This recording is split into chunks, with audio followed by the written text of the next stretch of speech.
Bonsoir à toutes et à tous et bienvenue dans Odyssée pour un nouveau portrait d'espace parce que vous le savez, le spatial ce n'est pas que des astronautes, des ingénieurs, mais ce sont aussi des scientifiques, des techniciens, des techniciennes, des gestionnaires, des comptables et bien d'autres. Et ce soir, nous avons le plaisir et l'honneur d'accueillir avec nous Olivier Bernet, directeur de recherche CNRS et astrophysicien à l'IRAP et également directeur du premier programme d'observation scientifique sur le James Webb Space Telescope. Tout simplement. Déjà, bonjour Olivier, comment vas-tu ? Bonjour, je vais bien, merci. Merci beaucoup d'être là avec nous aujourd'hui. Donc on commence par ce petit portrait pour expliquer un petit peu ton parcours à ceux qui souhaiteraient par exemple devenir astrophysicien ou astrophysicienne, sait-on jamais. C'est aussi une vocation. Est-ce que tu peux déjà, toi, te présenter à l'heure actuelle? Quel est ton métier?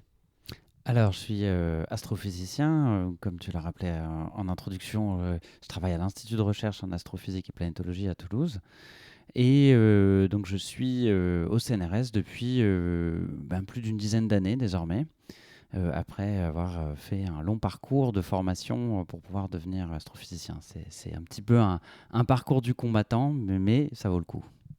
Justement, on peut y revenir tout de suite. Quel a été ton parcours scolaire, mais surtout peut-être universitaire? Hmm.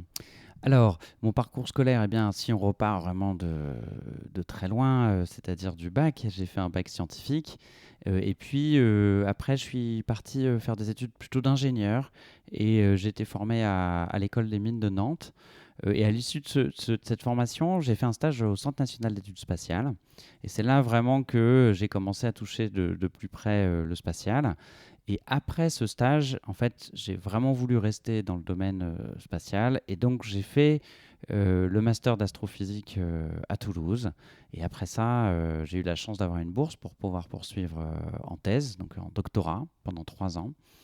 Et puis, après ce doctorat, il y a encore eu quelques années, disons, on appelle ça des années postdoctorales. Donc, je suis parti à l'étranger. J'ai passé un peu plus d'1 an à Madrid, au CSIC, qui est l'équivalent du CNRS en Espagne.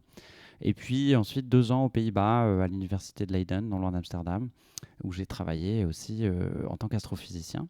Et puis je suis revenu en France et après quelques années à passer les concours du CNRS, j'ai enfin eu la chance, ou le mérite, je ne sais pas, d'être recruté dans cette honorable institution.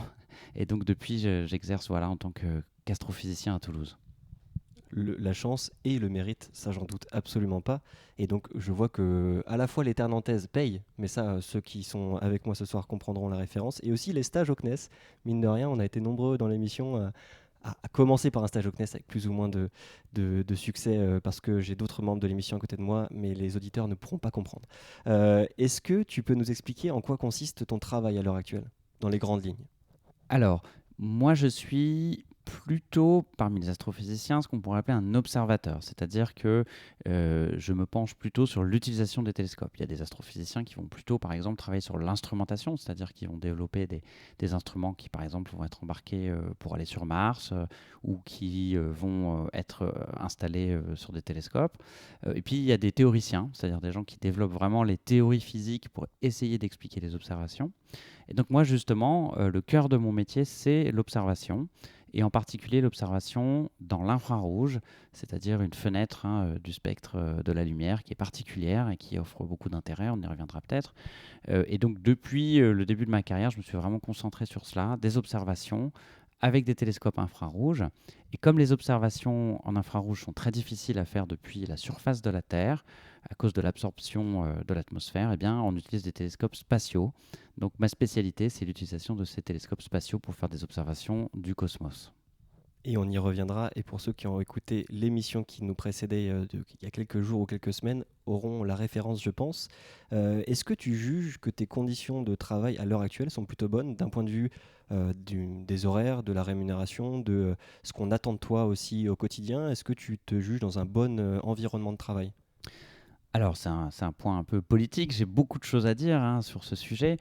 La première chose que je voudrais souligner, c'est qu'on a vraiment beaucoup de chance en France d'avoir un système qui nous permet d'être employé de manière permanente, c'est-à-dire avec un poste de fonctionnaire. Ça nous offre une très grande liberté dans l'organisation de notre travail. Et puis, ça nous permet aussi finalement de consacrer l'ensemble de notre temps plutôt au travail scientifique.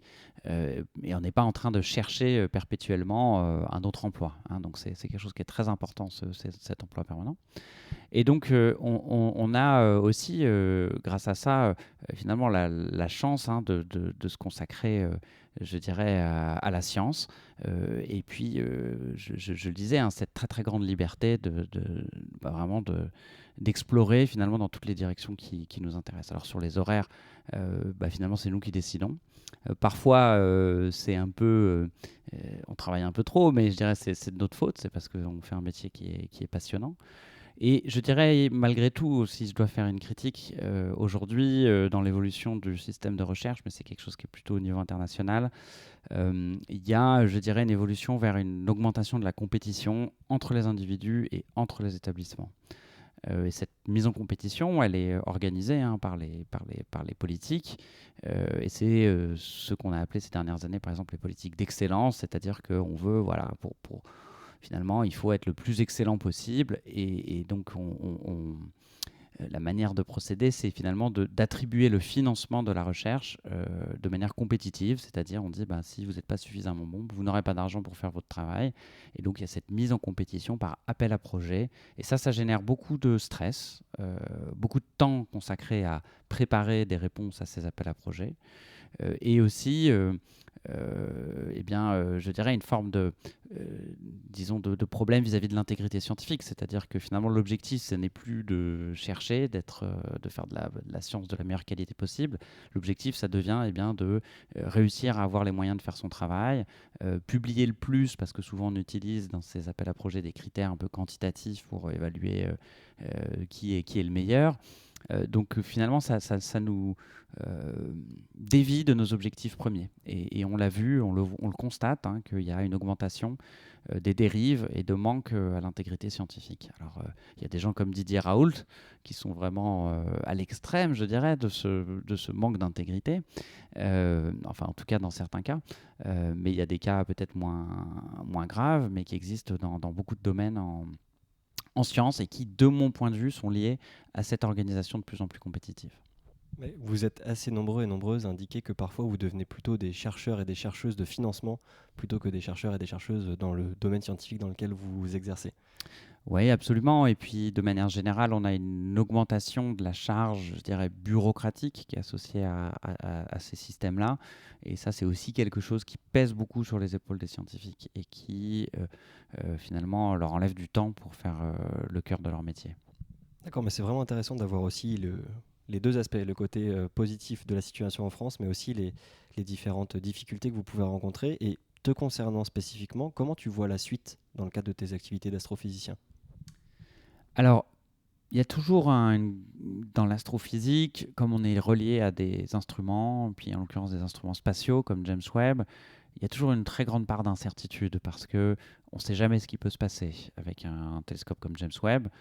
Du jour au lendemain, on peut ne plus recevoir de signal parce que quelque chose a dysfonctionné. Ça, c'est des choses qui arrivent dans les missions spatiales.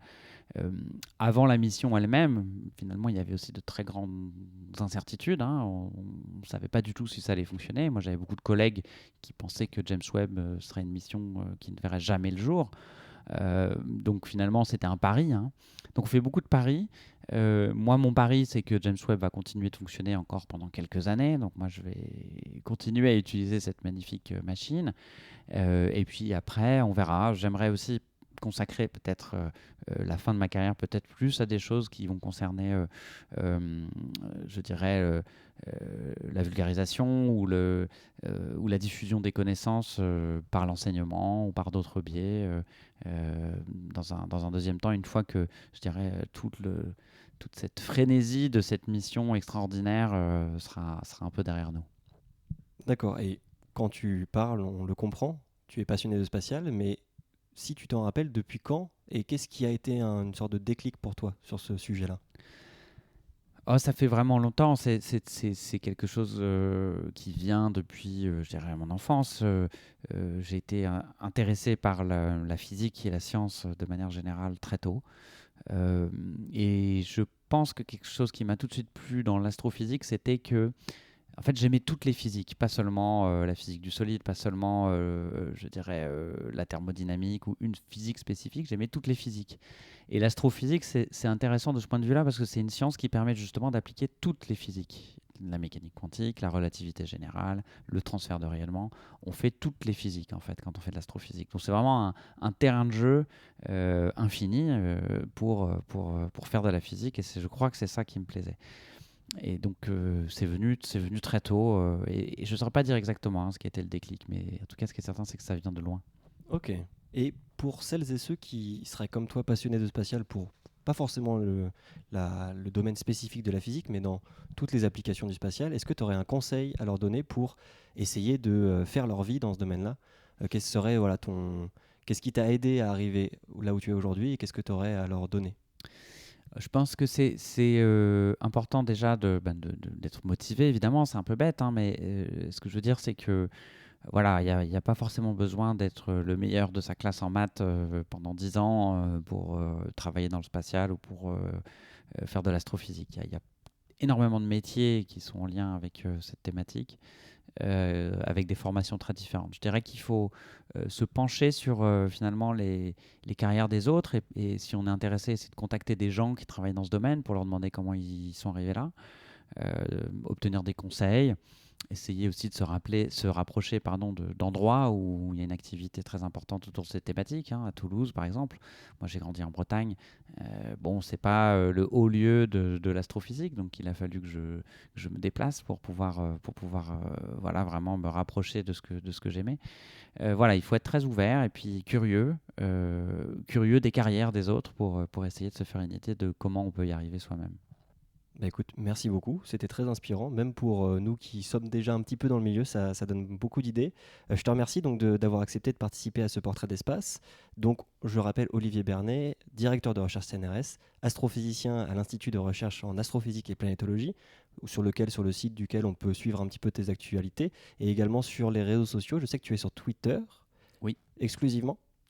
Alors j'ai un compte Instagram, mais je suis moins actif. D'accord. Mais en tout cas, on peut suivre un petit peu tes actualités sur ton compte Twitter si jamais des gens veulent suivre tes recherches. Oui, même si je ne suis pas extrêmement présent, j'essaye quand même de diffuser les informations principales en ce qui concerne les projets dans lesquels je suis impliqué. Oui. Et avec le James Webb, on se doute qu'il y a de très belles choses à suivre et qui sont déjà sorties. Encore une fois, merci beaucoup et passe une très bonne soirée. Et à vous aussi, chers auditeurs, à très bientôt. Merci, au revoir.